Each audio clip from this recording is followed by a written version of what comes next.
Allied Mathematics 2 கரண்டாக எழுதுகிற ஸ்டூடெண்ட்ஸ்க்கும் arrear ஸ்டூடெண்ட்ஸ்க்கும் இந்த topic இருக்கும். ODE அண்ட் PDE யூனிட் 3ல இருக்குது. கரண்டாக படிக்கிற ஸ்டூடெண்ட்ஸ்க்கு இது யூனிட் 3ல இருக்குது. இதுக்கு முன்னாடி இருக்கிற ஸ்டூடெண்ட்ஸ்க்கு வேறு யூனிட்டாக இருந்திருக்கும். பட் டாபிக்ஸ் எல்லாம் சேம் டாபிக் தான். இதில் இருக்கிற இம்பார்ட்டன்ட் கொஸ்டின் ப்ரீவியஸ் இயர்லேருந்து இம்பார்ட்டன்ட் கொஸ்டின்ஸ் எடுத்து அதுதான் நம்ம இந்த டாப்பிக்கில் இந்த வீடியோவில் பார்க்க போகிறோம். ஸோ ஃபர்ஸ்ட் என்ன கொடுத்துருக்காங்க அப்படின்னா, what is a complementary function of a differential equation அப்படின்னு கேட்டிருக்காங்க.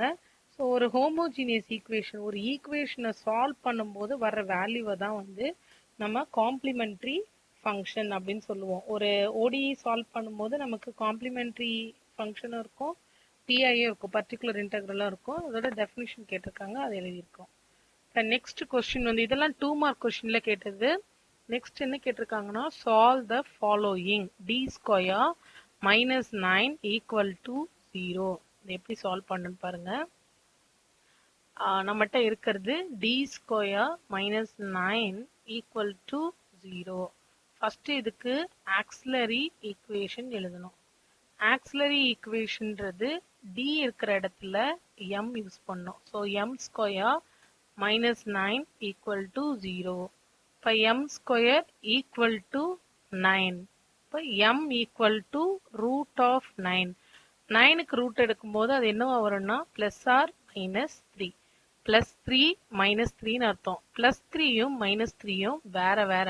இப்போ நம்ம இதை எப்படி சொல்லணும்? Roots are real and different. ஏன்னா பிளஸ் 3 வேற மைனஸ் 3 வேற. ரெண்டுமே ஒரே சிம்பிள் ஒரே நம்பரா இருந்தால் தான் சேம்னு சொல்ல முடியும். அப்போ என்னோட காம்ப்ளிமெண்ட்ரி ஃபங்க்ஷன் எப்படி இருக்கும்?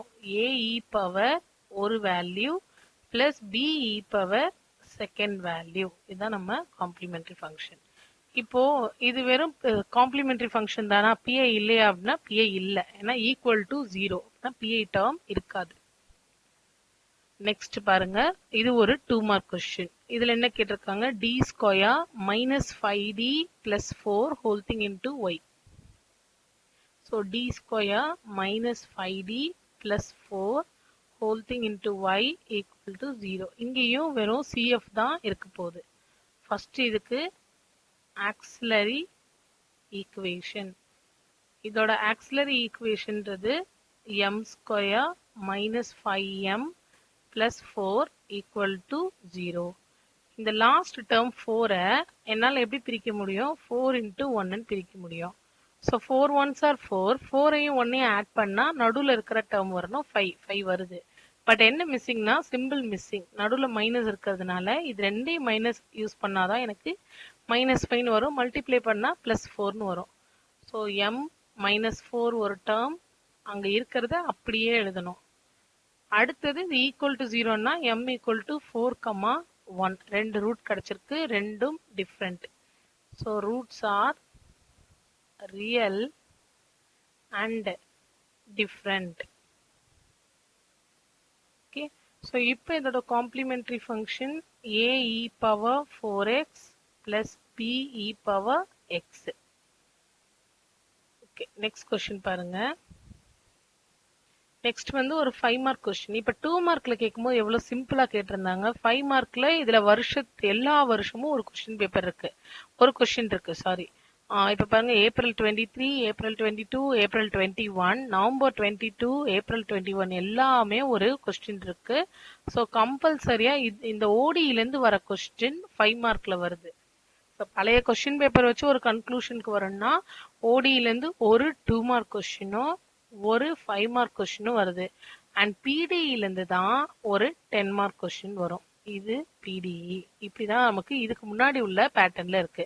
இப்போ இதை நம்ம தரவு பண்ணோம்னா ஒரு 5 மார்க் நம்மளால கண்டிப்பா எழுத முடியும்.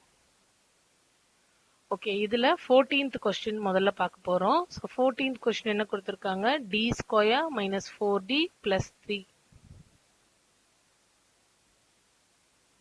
d square minus 4d plus 3 whole thing into y equal to e power minus x sin x.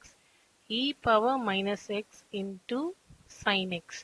இதுக்கு ஃபர்ஸ்ட் ஆக்சிலரி ஈக்குவேஷன் எழுதணும். ஆக்சிலரி ஈக்குவேஷன் எழுதும்போது என்ன கிடைக்கும்? m square minus 4m plus 3 equal to 0. அந்த 3 எடுத்து நான் ரெண்டா ஸ்பிட் பண்றேன். 3 ones are 3. அண்ட் நடுவில் 4 இருக்கு. அப்போ இது ரெண்டையும் ஆட் பண்ணா 4, பட் -4 இருக்கிறதுனால ரெண்டையும் மைனஸ் கொடுக்குறேன். இப்போ எனக்கு டேர்ம் வந்து மல்டிப்ளை பண்ணா 3 வரணும், ஆட் பண்ணா -4 வரணும்.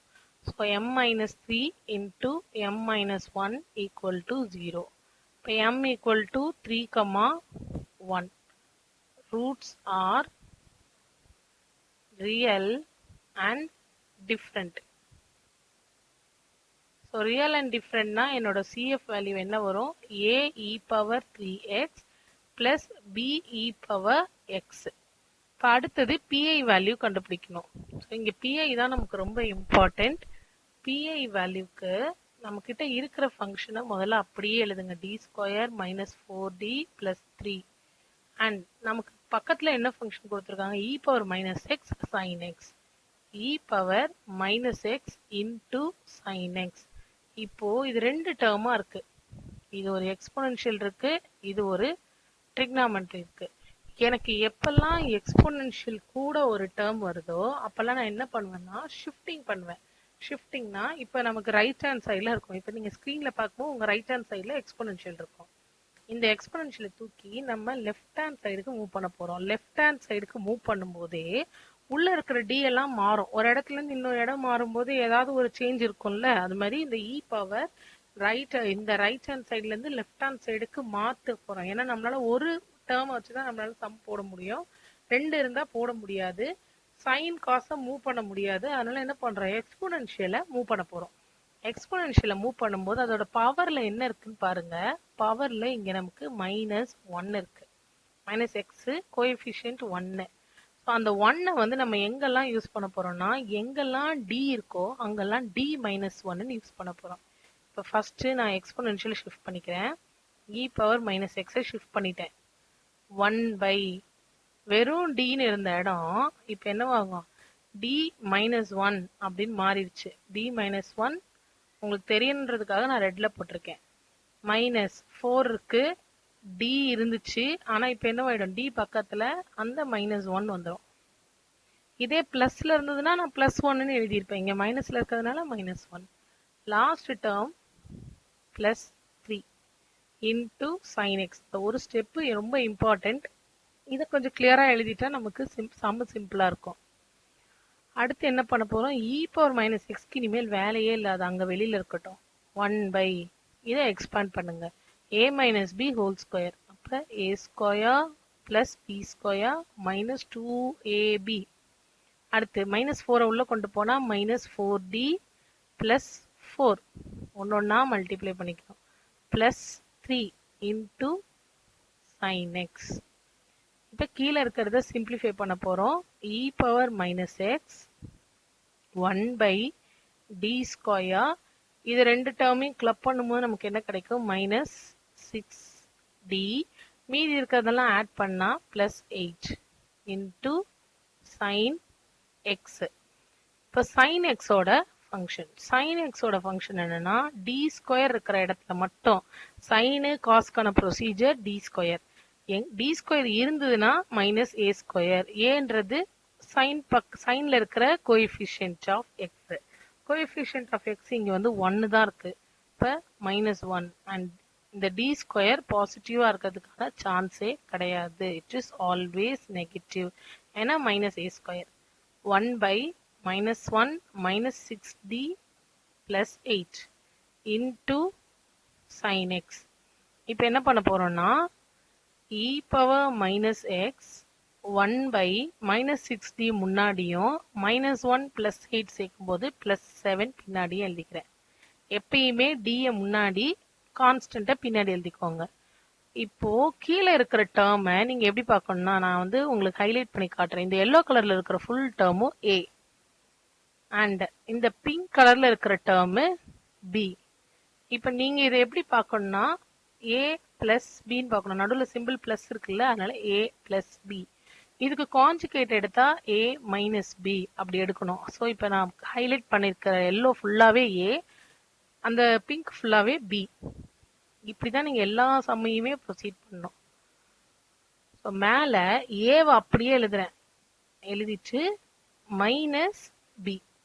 கீழேயும் நான் a பிளஸ் பி இருக்கு, நான் என்ன இன்ட்ரடியூஸ் பண்ணியிருக்கேன், a மைனஸ் பியை இன்ட்ரடியூஸ் பண்ணியிருக்கேன் மேலேயும் கீழேயும். ஸோ மைனஸ் 6d பிளஸ் 7 இருக்கு, நாம இந்த இன்ட்ரடியூஸ் பண்ணது மைனஸ் 6d மைனஸ் 7, வெளியில sin x. இப்போ என்கிட்ட எப்படி டேர்ம்ஸ் இருக்குன்னா a plus b into a minus பின்னு இருக்கு. a plus b a minus பியோட formula a square minus b square. e power minus x அப்படியே இருக்கு, மேல இருக்கிறது அப்படியே இருக்கட்டும். கீழே ஏற்கனவே நம்ம என்ன பண்ணோம், இது வந்து ஏற்கனவே என்ன பண்ணியிருந்தோம், இந்த 7 வந்து ஒரு டேர்மாவும், அடுத்தது இந்த 6dயே ஒரு டேர்மாவும் மைனஸோட சேர்த்து ஒரு டேர்மாவும் பார்க்கணும்னு சொன்னோம்ல. இப்போ அதே மாதிரி பார்க்க போறீங்க. So minus 6d minus 6d அப்படிலாம் பார்க்காதீங்க. மைனஸ்ல இருக்கிறது a, எல்லோல இருக்கிறது a, பிங்க்ல இருக்கிறது b. So a plus b a minus b. அப்போ நான் இது எழுதும்போது a ஸ்கொயர், a ஸ்கொயர்ன்றது 36d ஸ்கொயர்னு எழுதணும். அந்த டேர்ம்ஸ் எல்லாம் யோசிக்காதீங்க. 6 ஸ்கொயர்ன்றது 36, பக்கத்துல d ஸ்கொயர், நடுவில் எப்பயுமே மைனஸ். 7 ஸ்கொயர்ன்றது 49. So a square minus b ஸ்கொயர்னு எழுதியாச்சு. பிளஸ் மைனஸ்லாம் யோசிக்க வேண்டாம், அப்படியே a ஸ்கொயர் மைனஸ் பி ஸ்கொயர்னு எழுதிடலாம். இப்போ நம்ம இந்த e பவர் மைனஸ் எக்ஸ் அப்படியே இருக்கட்டும். Minus 6 into differentiation of sin x minus 7 into sin x by 36 into d square. நம்ம மேல ஏற்கனவே வச்சிருந்தோம், d square equal to minus 1. அதை எடுத்துட்டு வந்து இங்கே சப்ஸ்டியூட் பண்ணணும், minus 49. So differentiation of sin x அப்படின்றது அதோட மீனிங். differentiation of sin xன்றது நமக்கு cos x. So differentiation of sin x வந்து cos xன்னு மாத்திக்கலாம். பக்கத்துல இருக்க 7 sin x வந்து அப்படியே இருக்கும். e power minus x minus 6 into cos x minus 7 into sin x, கீழே minus 36 minus 49. 49 36 ஆட் பண்ணிருங்க. ஆட் பண்ணா நமக்கு என்ன கிடைக்கும்னா 85 கிடைக்கும். பட் ரெண்டுமே மைனஸ்ன்றதுனால minus 85. இதை சிம்பிளிஃபை பண்றதா தான் நமக்கு மேலே 2 மைனஸ் கீழே ஒரு மைனஸ் எல்லாமே கேன்சல் ஆகி பிளஸ்ஸா மாறிடும். So e power minus X 6 cos x plus 7 sin x by 85. இதுதான் நம்மளோட PI வேல்யூ. இப்போ சேர்த்து எழுதலாம். General solution y equal to CF plus PI. So y equal to என்னோட CF என்ன இருந்தது, a e power 3x. So a e power 3x plus b e power x plus e power minus x 6 cos x plus 7 sin x by 85. இப்படிதான் இந்த எக்ஸ்போனென்ஷியலும் டேர்மும் சேர்ந்து இருந்தா proceed பண்ணணும். இப்போ இதே மாதிரியே நமக்கு அடுத்த சம் என்ன இருக்கு அப்படின்னா, இங்க பாருங்க 14th, இங்க ஒரு 14th கொஸ்டின் இருக்கா. இந்த 14th சம் அதே பேட்டர்ன்ல தான் இருக்கு. பட் என்னன்னா e பவர் 2x இருக்கு. அப்ப d இருக்கிற இடத்துலலாம் நம்ம என்னன்னு ரீப்ளேஸ் பண்ணணும், d பிளஸ் 2ன்னு ரீப்ளேஸ் பண்ணணும். இது வந்து அதே பேட்டர்ன்ல நீங்க இந்த சம் ப்ரொசீட் பண்ணுங்க. ஸோ நெக்ஸ்ட் வீடியோல நம்ம என்னென்ன சம்ஸ் பார்க்கலாம் அப்படின்னா 15, 18, 19 அண்ட் 21. அதுக்கப்புறம் பிடிஇ போயிடும். அடுத்த 4 சம்மையும் நம்ம அடுத்த வீடியோல பார்க்க போறோம். நான் சர்க்கிள் பண்ணியிருக்கிறத நீங்க ட்ரை பண்ணி பாருங்க. உங்களுக்கு ஏதாவது டவுட் இருந்ததுன்னா சொல்லுங்க.